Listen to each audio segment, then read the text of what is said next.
gonna talk about Cuba, but more specifically, Havana. And even more specifically, unique things that you can do there that you might not have thought of. An example of that is you liking this video. Ha, bet you didn't see that one.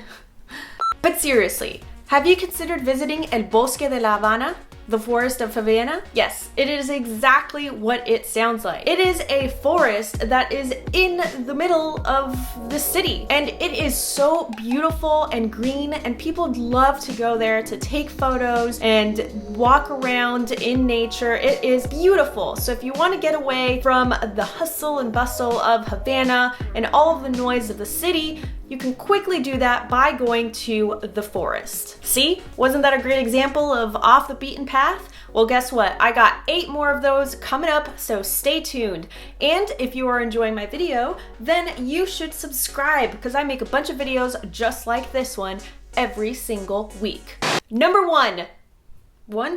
Explore the street art of Havana. There are so many wonderful Cuban artists, and Havana couldn't be a better place to find them. First of all, you're gonna want to go to El Callejon Hamel. This is Hamel Street. An artist decorated this street, and there's a lot of art and artists there who exhibit their work and sell their work. And similar to that street, we have Fusterlandia, which is 10 times bigger because this one artist decided that he wanted to make his neighborhood a lot more beautiful to look at. So we have blocks and blocks and blocks of mosaic artwork. There are also temporary exhibits at any given moment, pretty much anywhere you look in Havana. For example, on one of my trips to Cuba, I had a private driver that was driving me around, and this driver is also an artist. His daughter is also an artist, and she is a sculptor, and she made this gigantic Trojan horse, which inside was an art gallery. Lastly, if you find yourself in Old Havana or Havana Vieja, then you're gonna want to check out the history mural. This mural is made out of a bunch of different natural materials, including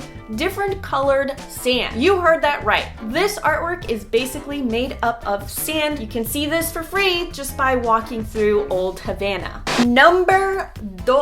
I really couldn't get very far on this list without talking about food. Now hear me out. I know that this isn't technically off the beaten path, but when I tell you these items, you're gonna agree with me that these are unique experiences. Firstly, you're gonna want to head over to Chinatown. Yes, that's right. Havana has its very own Chinatown, and we have authentic Chinese food. Okay, well, it's not really authentic. It's kind of mixed with Cuban food.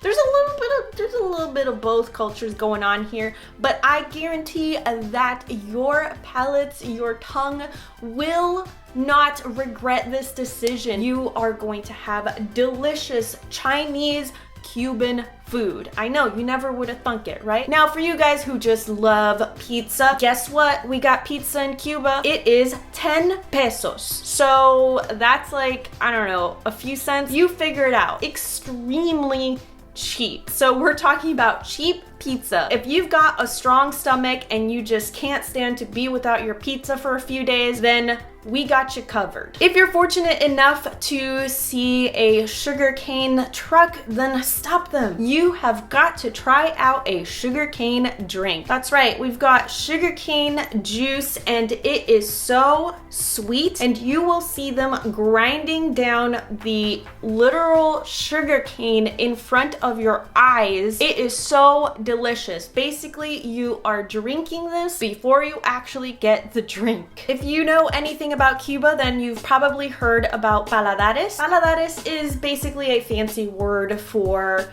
restaurants, gourmet restaurants. It's kind of, they use it for a lot of everything. If you do go into the more gourmet, high-end paladares, then you'll find a lot of Cuban fusion foods, which is really interesting. So you are going to go on a little food adventure there. There are so many different paladares that I'm not going to go into specifically which ones you should visit in this video. If you guys want me to make a specific video about about different paladares that I personally recommend and have been to, then leave me a comment down below. And if enough people let me know, then maybe I'll make a video about that exclusively. I'm sure that you have also heard about the Tropicana nightclub where all the shows happen and the feathers and all of that stuff. Well, guess what? You can actually go there during the day, and there is a little cafe right next to the nightclub, and they have extremely affordable food. I'm talking $3-4 plates here. This is really affordable, authentic Cuban food. And if you're a homebody like me, then you don't have to go to one of the night shows, and you can say that you've been to the Tropicana. You should check out the Copelia ice cream. The Copelia is a really interesting place. People don't really go there because the ice cream is anything special or different. They go there because it is a place to hang out. It is a place to be social. So you should definitely try to go there, maybe just to get the cultural experience. Don't expect too much from the ice cream itself, but if you do decide to go, then be prepared to wait in a long line. I'm talking a couple hours at least. Like I said, people like to go there to hang out, so they will wait for a long period of time just to get into this place. It is well worth it just to say that you have been there. Explore Havana through different types of transportation. Before you click out of this video, I know that you guys probably know about the classic cars and the Cadillacs that you can take around Havana for about 30 bucks an hour, but that's not what I'm talking about. We're not gonna discuss that here. We've got the train taxi. You can take this for a few minutes and just kind of have the experience of getting on this cute little train, and it's very cheap. You can ride this all along El Malecon, and it's kind of just somewhat of a relaxing experience. We've also got the Visitaxi, which is the bicycle taxi. Exactly what it sounds like. You get to ride on a bicycle type taxi, and it is also pretty affordable. You can especially find a lot of these around Chinatown, so keep your eyes peeled. Next, you can take la lanchita de regla, which is a little ferry that will take you to the municipality of Regla. Basically, this is just another thing that you can do while you are in Havana that most people don't know about. We have Coco taxi, which is a little taxi which looks like half of a coconut, and it's on a motorized bike. It's just super cute and fun, and again, it's pretty affordable. You can get from one place to the other fairly quickly. You can find these Coco taxis pretty much anywhere where there's a lot of activity happening. It's just like any other taxi, except that it's probably a lot more fun. We are social creatures, and Cubans are no exception. Cubans love to hang out and have fun and socialize. They make a party out of anything. While you are in Cuba, one of the things that I recommend is hanging out with friends and family. So if you don't have family in Cuba and you don't have friends in Cuba, then you're gonna make some. If you are a video creator like I am, there are actually a group of YouTubers in Cuba, and they try to have a meetup, I think every first Saturday or every other Saturday of the month. Basically, you can find this in the center of Havana, a bunch of YouTubers who will come together and are just vlogging their experience, meeting other YouTubers, meeting their fans. And this is a really special occurrence. Being a YouTuber in Cuba is especially difficult given the limitations of connectivity and internet access there. So if you are into YouTubers, then ask around, and I'm sure that you will find someone who will tell you about this meetup, and you can go and meet some of the Cuban YouTubers. Another way to mingle in Cuba is by staying in casa particulares or Airbnbs. These are local houses that rent out their apartments, their rooms. If you happen to stay at a casa particular, don't treat it as if you would a hotel or an Airbnb. Treat it as if you are staying at a friend's house, at a family's house. Try to get to know the host a little bit better. Usually they are very helpful and will love to get to know you. It's a really great experience and just a fun way to be able to learn more about the Cuban people and the culture. So it's really an awesome experience to hang out with friends and family in Cuba.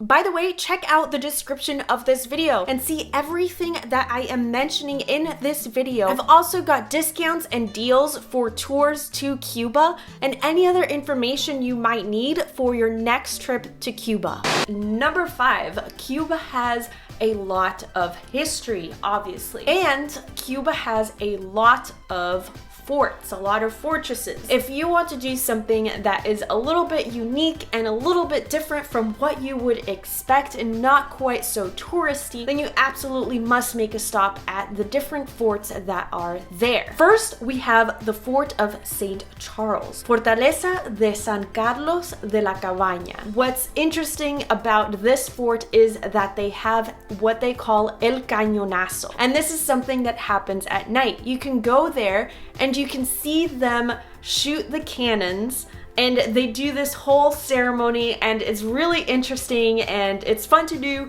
but extremely loud. So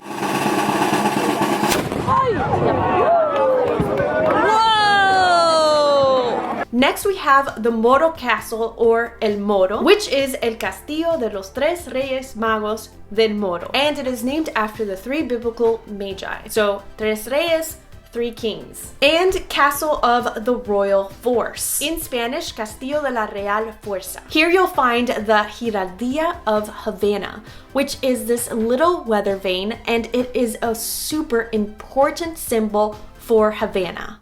Let's bring music into this whole thing, because obviously Cuban music. What would it be if you went all the way to Cuba and didn't even listen to some live music or danced to some Cuban music? Some places where you can hear some live music is basically on the street. I mean, anywhere that you go in Havana, you will probably see some musicians playing on the street. If you go to Bodeguita del Medio, which is a cafe type place, there's generally live music playing there. This is a really important hot spot, touristy spot in Havana, but it's also a place where you can listen to live musicians. There's also La Vitrola, which is a paladar or a restaurant, and that is right smack dab in the middle of Havana. Aside from having really great food, they generally will have live music there as well. Even just going to the National Hotel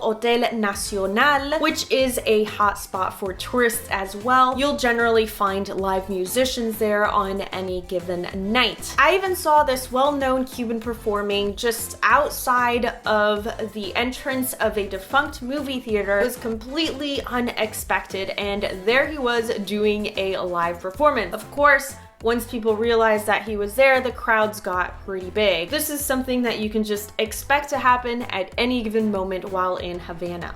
Next, we've got what I like to call the Ernest Hemingway Trail. As you know, Ernest Hemingway spent many years in Cuba. He actually had a house there in which he lived, which is Finca Vigilla. It is a beautiful house, and you can actually go there and visit, and you can see inside of the house and the different furniture that there might have been there, and clothing and different things, knickknacks, things that he had over the years there. There's also Marina Hemingway, which is just a marina. I mean, there's not really too much there, so don't expect too much. But if you are a fan of Ernest Hemingway, or you just want to go check it out, then that is another point of interest on the Ernest Hemingway Trail. I urge you to look into the history of Ernest Hemingway and his time in Cuba, because I'm sure you'll find a lot of other places to go visit